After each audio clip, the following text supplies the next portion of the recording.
संशोधित अध्यादेश लाकर पुनः शिक्षा मित्रों को सहायक अध्यापक के पद पर बहाल किया जाए। भाजपा सरकार शिक्षा मित्रों को 10,000 रुपए मानदेय देकर उनको आत्महत्या करने के लिए मजबूर कर रही है, जबकि सुप्रीम कोर्ट का स्पष्ट उल्लेख है कि आप सामान्य कार्य का समान वेतन दीजिए, 30-40 हजार कहाँ रोक रहे हैं। लाल बिहारी यादव जी वाली सूचना लेना है कि इसी को मान लें पहली सूचना? नहीं, हमने कहा आप ही से पूछ लें, अगर आप कहें तो हम आपकी कोई जो है आपकी बात को ही पहली सूचना मान लें। चलिए ठीक है। श्री लाल बिहारी यादव जी, डॉक्टर मान सिंह यादव जी, आशुतोष सिन्हा जी, मुकुल यादव जी, मोहम्मद जासमीर अंसारी जी और शहनवाज खान जी। कौन पढ़ेगा? मुकुल, हमको भी नाम ध्यान है। पार्टी की सरकार आई है, तब से लगातार शिक्षा मित्रों का उत्पीड़न किया जा रहा है। भाजपा सरकार चुनाव के समय शिक्षा मित्रों को स्थायी किए जाने का वादा किया था। भाजपा सरकार शिक्षा मित्रों के साथ सौतेला व्यवहार कर रही है। न्यायिक प्रक्रिया में शिक्षा मित्रों को सहायक अध्यापक के पद पर समायोजन को उचित नहीं माना, किंतु उनके सेवा काल को देखते हुए सरकार को समान कार्य का समान वेतन मानदेय देने की छूट है। आज लाखों शिक्षा मित्रों का जीवन अस्त व्यस्त हो गया है। पूर्व में सपा सरकार ने शिक्षा मित्रों को समायोजित करते हुए ग्रामीण क्षेत्र में 28,528 रुपए तथा शहरी क्षेत्र में 29,878 रुपए प्रतिमाह भुगतान किया गया था। न्यायिक प्रक्रिया के आधार पर शिक्षा मित्रों का मानदेय पुरानी व्यवस्था के अधीन हो गया। श्रम मंत्रालय द्वारा एक कुशल श्रमिक की निर्धारित मजदूरी प्रतिदिन 550 रुपए है, वहीं शिक्षा मित्रों को एक कुशल श्रमिक से भी कम मानदेय दिया जा रहा है। वर्तमान समय में शिक्षा मित्रों का जीवन यापन बहुत ही कठिनाइयों के साथ बीत रहा है। इसी का परिणाम है कि आज तक लगभग 4,000 से अधिक शिक्षा मित्र अपनी जान गंवा चुके हैं। चांदपुर बिजनौर गांव मिर्जापुर बेला निवासी शिक्षा मित्र कौशल सिंह ने ट्रेन के आगे कूदकर सरकार की नीतियों के खिलाफ सुसाइड नोट लिखकर आत्महत्या कर लिया। शिक्षा मित्रों के अल्प वेतन के कारण उनका गुजर बसर आसानी से नहीं हो रहा है, जिसके कारण ऐसी अनेक घटनाएं हुई हैं जिससे उन्होंने आत्महत्या कर ली है और उनका परिवार अनाथ हो गया है।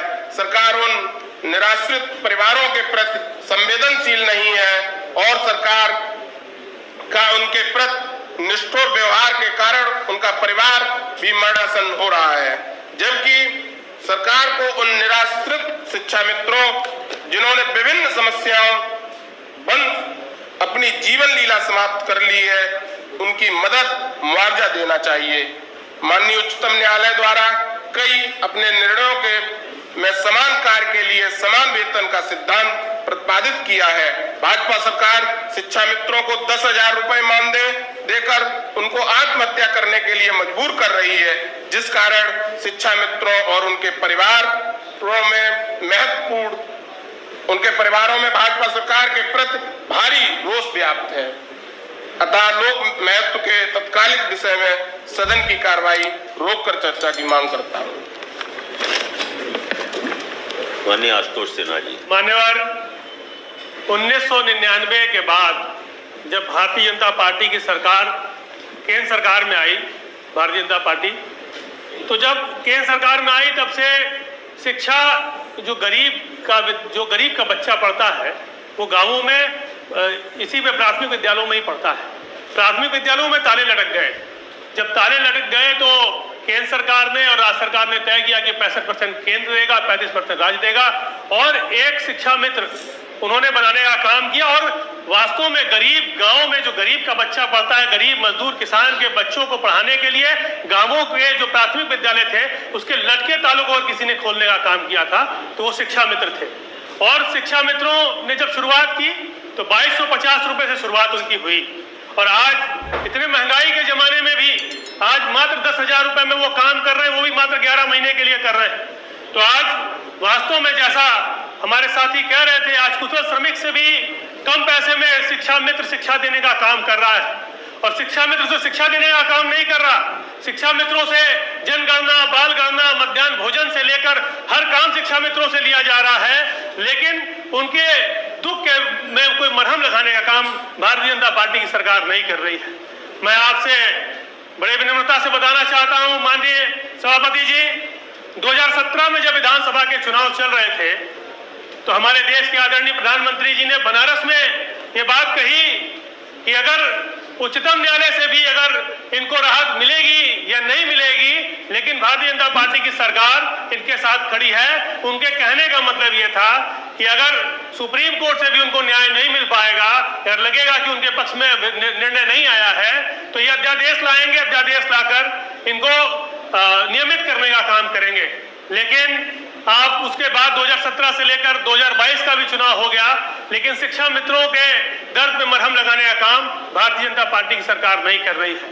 आप यही हमारे सदन में पूर्व मुख्यमंत्री थे आदरणीय दिनेश शर्मा जी, उनके नेतृत्व में भी एक कमेटी बन गई जो शिक्षा मित्रों के राहत देने के बारे में, जिनके एक कमेटी बना दी गई कि वो तय करेगी क्या होना है, लेकिन उस कमेटी की रिपोर्ट भी आज तक नहीं आ पाई इस सदन में।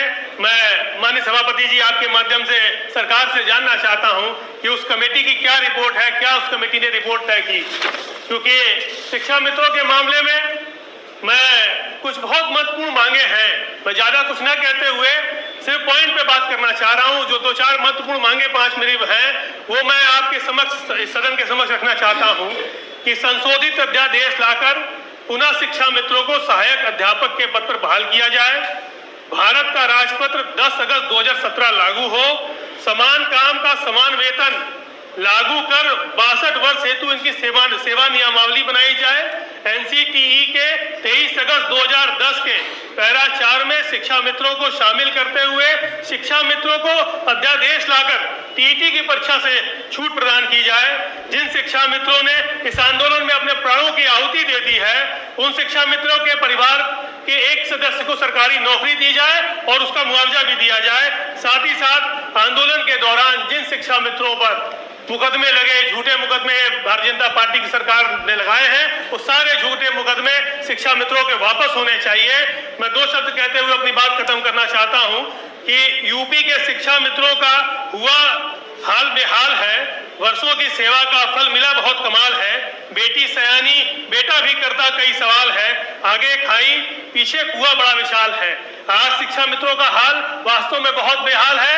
और हमारे नेता आदरणीय अखिलेश यादव जी ने ये बात कही कि जब हमारा घोषणा पत्र जब जारी हुआ कि हमारे घोषणा पत्र में भी ये बात थी कि जब शिक्षा हमारी सरकार बनेगी तो शिक्षा मित्रों को सम्मान मिलेगा, उनको नियमित करने का काम किया जाएगा। इस जनहित के सुनिश्चित विषय पर मैं सदन का ध्यान आकृष्ट कराते हुए इस पर चर्चा कराने की मांग करता हूँ।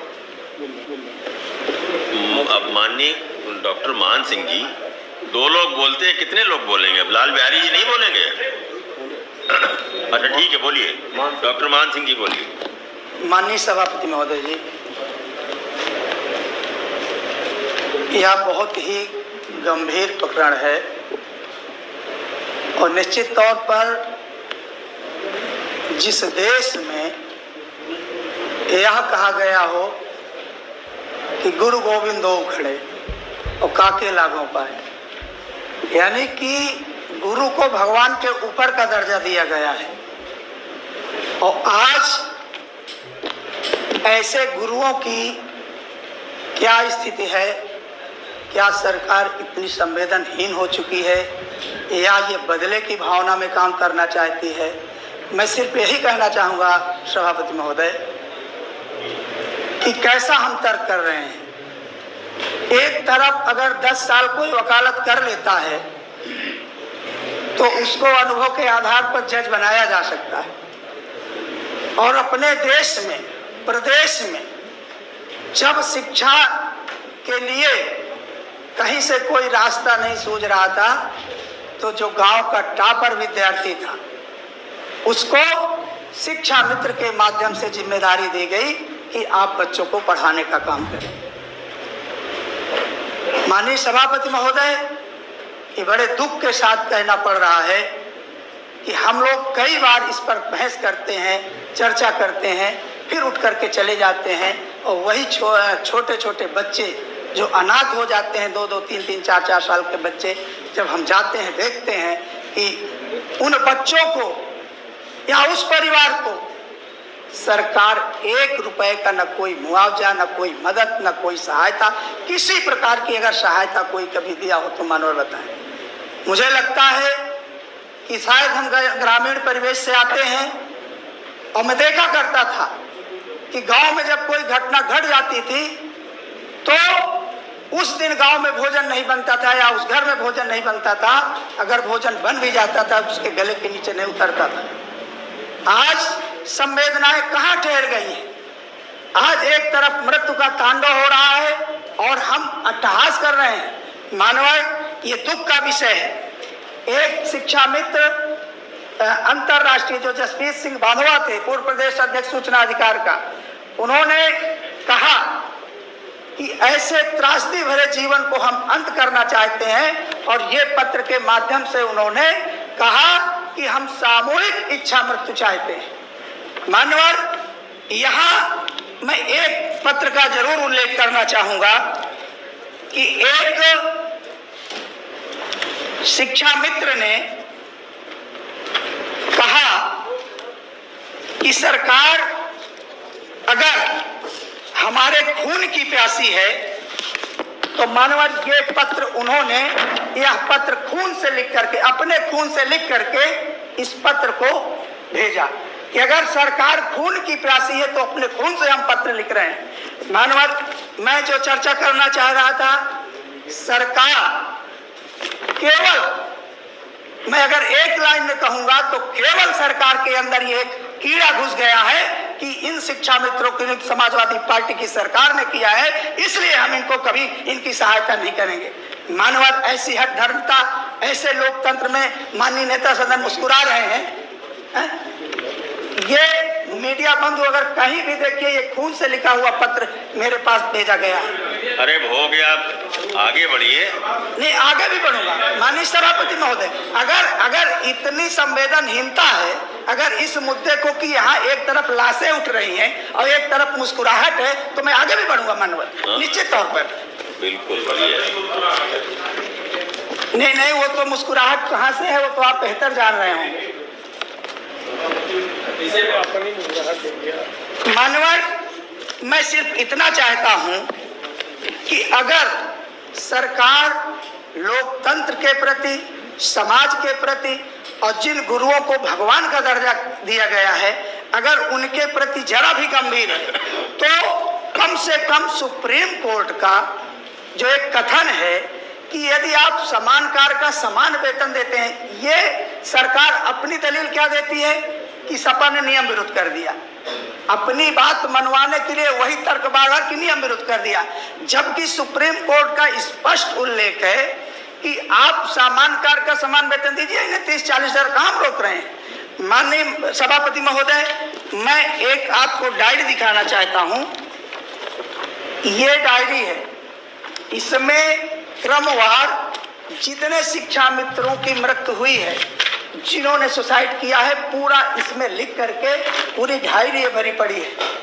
माननीय सभापति महोदय, मैं ये चाहता हूं कि शिक्षा मित्रों के साथ इस तरीके का सौतेला व्यवहार न किया जाए, कि कम से कम उनको इतनी स्थिति उनकी सुधार दिया जाए कि जो आए दिन वो आत्महत्या कर रहे हैं, वो आत्महत्या का सिलसिला रुक जाए। या तो सरकार ये सोच करके बैठी है कि हम शिक्षा मित्रों को एक एक करके इसी तरह अवसाद के चलते उनको हम मृत्यु करने के लिए बाध्य कर देंगे। निश्चित तौर पर इस लोक महत्व के विषय पर मैं सदन की कार्रवाई रोक करके चर्चा कराने की मांग करता हूं। कौन रखेगा विषय? माननीय बेसिक शिक्षा मंत्री जी, जिसके पास सूचना होगी वही रखेगा ना विषय। माननीय सभापति जी, अभी यहाँ पे परिषदीय विद्यालयों की माननीय सदस्य के द्वारा चर्चा की जा रही थी कि परिषदीय विद्यालय की स्थिति इस तरह से हो गई है कि परिषदीय विद्यालयों में ताले लग गए। मैं बताना चाहता हूं कि परिषदीय विद्यालय की 2012 से लेकर के 2017 तक जिस स्थिति में हमारे उत्तर प्रदेश के परिषदीय विद्यालय थे, और अगर हम आज 2017 से लेकर के 2022 तक उत्तर प्रदेश के सारे हमारे सभी परिषदीय विद्यालयों की स्थिति को देखें तो मुझे लगता है कि एक हम सब लोगों ने अभियान के रूप में परिषदीय विद्यालयों को मिशन कायाकल्प के अंतर्गत हर एक विद्यालय का जीर्णोद्धार करने का, मूलभूत सुविधाओं के साथ जोड़ने का कार्य किया है। हमारे परिषदीय विद्यालयों के ऊपर से जहां बच्चों के अभिभावकों का पूरी तरह से विश्वास उठ चुका था, परिषदीय विद्यालय में ना क्लासरूम में ब्लैक बोर्ड्स की व्यवस्था थी, ना टाइल्स की सुविधा थी, ना पीने के पानी की व्यवस्था थी, ना टॉयलेट्स की सुविधा थी, कोई भी मूलभूत सुविधाएं परिषदीय विद्यालयों में प्रदेश भर की स्थिति इसी तरह से थी कि कहीं पे भी परिषदीय विद्यालयों में माननीय लाल बिहारी जी, उत्तर दे। हिंदू से तो आप भी रोज हटते हैं, हिंदू पर उत्तर नहीं जो हिंदू रहता है उस पर आप भी कभी नहीं बोलते। माननीय लाल बिहारी जी, जो बिंदु और विषय होता है ना, उस पर आप भी कभी नहीं टिकते, हमेशा आप भी बिंदु से भटक जाते हैं। आपके लोगों ने बोला भी, उन्होंने शांतिपूर्वक सुना। नहीं, जब आपके लोग बोल रहे थे तो उपलब्धियां नहीं गिनाएंगे, वो सरकार अपनी उपलब्धियां नहीं गिनाएगी। आप सरकार की, आपको सरकार नहीं, बैठिए आप, बैठिए लाल बिहारी, सरकार की आलोचना करने का अधिकार है, तो उनको अपनी उपलब्धियां गिनाने का अधिकार है। लाल बिहारी जी, जब आप बोल रहे थे तो शांतिपूर्वक सुना गया, तो अब सरकार का पक्ष भी जो है वो सुनने की हिम्मत रखिए। नहीं, आप बैठिए, आप बिंदु पर कब रहते हो? आप हमेशा बिंदु से भटकते हो, नहीं आप कभी बिंदु पर नहीं रहते। सुरेश त्रिपाठी जी, माननीय आशुतोष जी ने सुन रहे हैं आप? इसके जवाब में ये कह रहे हैं। हाँ माननीय मंत्री जी, माननीय सभापति जी, माननीय सदस्य जब अभी बोल रहे थे, सभी लोग एक एक करके अपना विषय रख रहे थे, तो मैं सभी लोगों की बातों को सुन रहा था और कुछ उन्हीं की बातों में से मैंने ये पॉइंट बनाए हैं कि जो उन्होंने सवाल पूछे हैं उसी का जवाब दे रहा हूँ। एक एक करके मैं सारी चीजों का जवाब दे रहा हूँ। इसीलिए मैंने जो सरकार के द्वारा जब उन्होंने कहा कि परिषदीय विद्यालयों की ऐसी स्थिति है कि वहां पे ताले लग गए हैं और पठन पाठन का कार्य नहीं है, तो मैं अपना जवाब दे कहा था ना आशुतोष जी, नहीं आशुतोष जी, आपने भी यही कहा, आपने ये भी कहा था। तो अगर आपकी हर बात का जवाब दे रहे हैं वो, तो क्या बुराई है? 99 की बात कर रहे थे कि जिस समय शिक्षा माननीय उत्तम जी, गलत समझ गए। माननीय उत्तम जी, वो अपना पक्ष रख रहे हैं, उनका माननीय सभापति जी, उनका पक्ष वो ही रखेंगे, वो आपके कहने से अपना पक्ष नहीं रखेंगे। माननीय तो सरकार का पक्ष वो रखेंगे। माननीय सभापति जी, माननीय मंत्री बेसिक शिक्षा जो नियम 105 के अंतर्गत विषय आया उसका विस्तार से उत्तर दे रहे थे, उनके सवाल जो भी थे वह सवाल का जवाब दे रहे थे। लेकिन जिस प्रकार से समाजवादी पार्टी का आचरण है, अगर श्री संदीप सिंह जी के बारे में ना जानते हो तो मैं सदन के माध्यम से आपको बताना चाहता हूँ, बाबूजी श्री कल्याण सिंह जी के पोते हैं, पिछड़े वर्ग से आते हैं, इसलिए आप उनका विरोध कर रहे हो।